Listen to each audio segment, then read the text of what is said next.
Hello there, welcome back to Fastcuts. Today we will see the 6th episode of Jeffrey Dahmer series.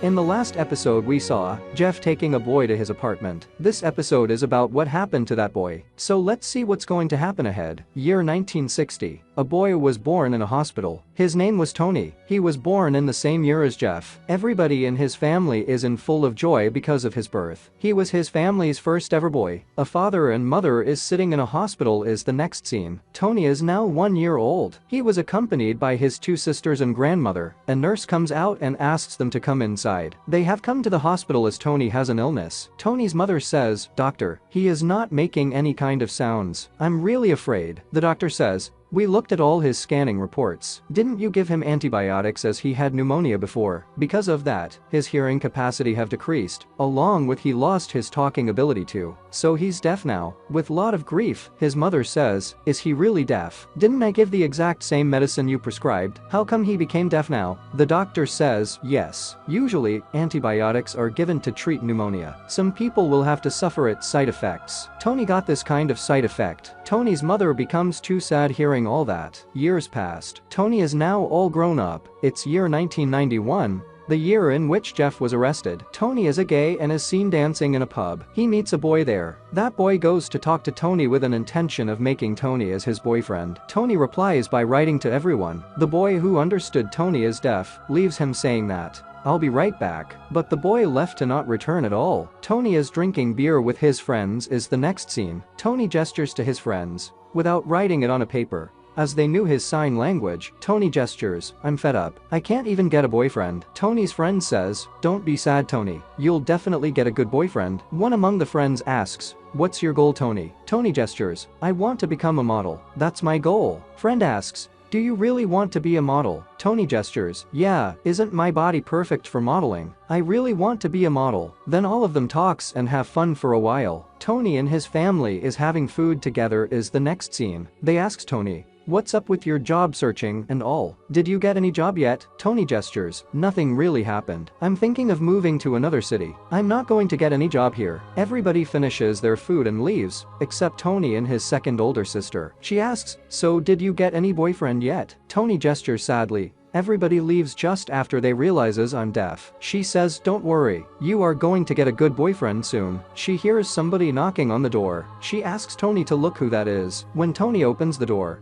he finds his friend standing outside. Tony asks why is here. The friend says, "Somebody murdered our Rico." Tony becomes sad hearing. Tony gestures, "What really happened to him?" Friend says, "The police found his body. Don't know how it happened." Tony packing his things is the next scene. He's going to look for a job in another city. His mother approaches him and says, "I know you are sad because of your friend's demise. Are you leaving this soon because of that?" His mother is sad because she believes that she might not get to see him often. "I'll come every weekend, Mom. Don't be sad," gestures Tony and hugs his mother. Tony gestures and leaves saying, "I'll come back with an awesome job." Tony then goes to the Milwaukee city. He starts searching for a job in each shops there. When the shop owners realizes he is deaf, they sends him away saying random reasons. One day when Tony was walking through a way, he sees an advertisement on a wall which was about an opportunity for new models. Tony then goes to a studio to take some photos for that modeling opportunity. Tony and the cameraman gets to know each other. Tony said everything by writing it to the cameraman as he didn't know sign language. The cameraman liked Tony only until he realized Tony is deaf. But Tony goes and writes to the cameraman, "Will you love me?" The cameraman says, "Let's be friends instead." Tony understood that the cameraman is trying to avoid him, but Tony doesn't feel sad now,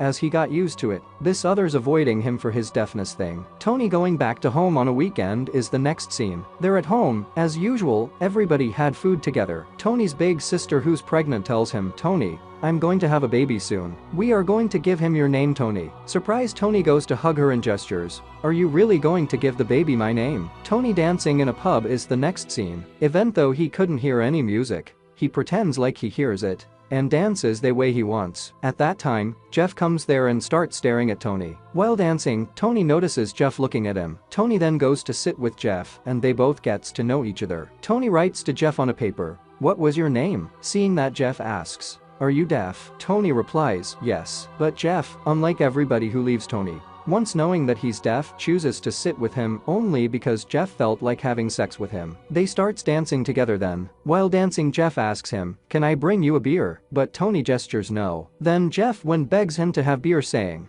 "Please have it from me. Just one." Finally Tony agrees. Jeff becomes happy as Jeff's plan to drug and take him to Jeff's home is going to succeed. Jeff then goes to take a beer and mix the drug in it. But Jeff then puts the drug packet back to his pocket and didn't add the drug. You would be wondering why Jeff didn't do it. It could be possibly because Jeff might have developed some sort of sympathy towards Tony, as he is just a poor deaf boy. Then they drinks beer together. After some time, Tony gestures, "Jeff, it's time. I have to leave now." Jeff says, "Don't leave me, Tony. Sit with me for some more time. I like you so much." Tony goes and hugs Jeff, as Tony also liked him back. Jeff was Tony's first ever boyfriend. After some time Tony leaves. Tony and his friend walking through a way is the next scene. They sees Jeff on that way. Jeff was waiting for Tony there. Then Tony goes to a studio for taking photos for his modeling thing with Jeff. When Tony poses for his photos, Jeff feels intense lust towards him. Jeff then takes the camera from the cameraman and starts taking Jeff's photos. After taking photos, they goes and sits in a restaurant. While having food, Tony teaches Jeff sign language and Jeff learns some signs. One day Lionel and Sherry going to Jeff's room in his apartment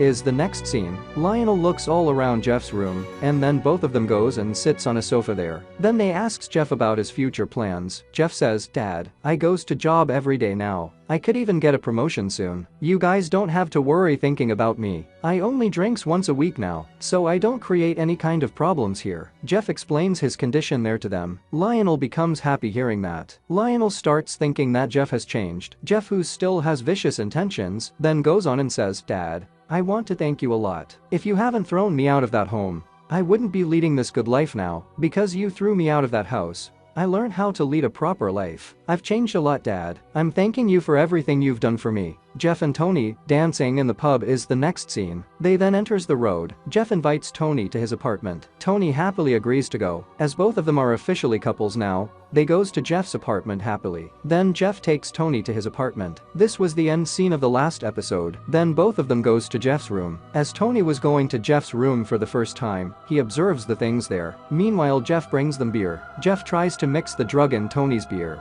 but refused to do then, as he is still left with some sympathy for Tony. They both then drinks beer sitting on the sofa. Tony gestures, "What are we going to do now?" Jeff then remembers about a game he used to play as a child. He brings the Ludo game board. While playing, Jeff touches Tony's hand and goes to kiss then. They both then kisses each other. Tony and Jeff lying on the bed is the next scene. It is morning now. Tony suddenly stood up and wore his dress. Jeff asks Tony, "Where are you going?" Tony gestures, "It's already late. I've to go home." Jeff asks, "When will we meet again?" Tony gestures, "I'll come next week. We'll see at that time." Jeff was feeling like not being able to live without seeing him even for a moment. So Jeff plans to take a hammer and hit it on Tony's head. Jeff hides the hammer behind him and goes near Tony. "I'm leaving now, Jeff. I'll come next week for sure," gestured Tony and leaves. Jeff wanted to kill Tony, but he couldn't. So Jeff plans to kill Tony when he comes the next week. Tony's mother going to a police station is the next scene. She gives a complaint that said her son is missing. The police collects Tony's details. Tony's mother sobs and says he used to come every weekend without fail. He didn't come this week. "I have a doubt that something happened to him." Police asks, "Did he have any love affair or something?" Mother says, "No, he is deaf, so he doesn't have much friends too." Police says, "All right, you can leave. We will search him." The mother says, leaving that, "Sir, please do find him somehow." Tony's mother and sisters sticking posters that said Tony is missing is the next scene. After some days, one day Tony's mother says to the public about her son Tony's missing case. Finally she ends saying that everybody should pray for my son. The ones gathered there puts money on the box there. The money is used for Tony's case. Jeff was there among the people gathered there. He too put some money in that box. Seeing Tony's mother crying, Jeff feels sad and guilty, and then leaves suddenly from there. Jeff goes to his room and angrily throws away things. Jeff realized on that day that everything he did left his victim's family with great grief and sadness. Then Jeff takes the IDs of his victims. He calls one of their family and tells them that you don't have to search for your son. He will not come back anymore. The one from the other side of the call says, "Who is this speaking?" Jeff doesn't give a reply to that and quickly hangs the call. Jeff calls his victims' families to inform them that they don't have to search for their sons or brothers anymore, and their long-lasting wait is for nothing. Jeff then recalls Tony coming back to him after a week and him killing Tony that night. Tony's family having food together is the next scene. Tony's mother becomes sad as she feels like her son is having food with her, talking and laughing happily with everybody else. Jeff cooking a human liver is the next scene. He then eats it as his dinner. This scene implies that, despite Jeff has some sympathy and guilt left for his victims, his inner monster doesn't have any such feelings. Jeff does whatever he wants. That was Jeff's monstrous lifestyle. This episode ends here. We will be back soon with the next.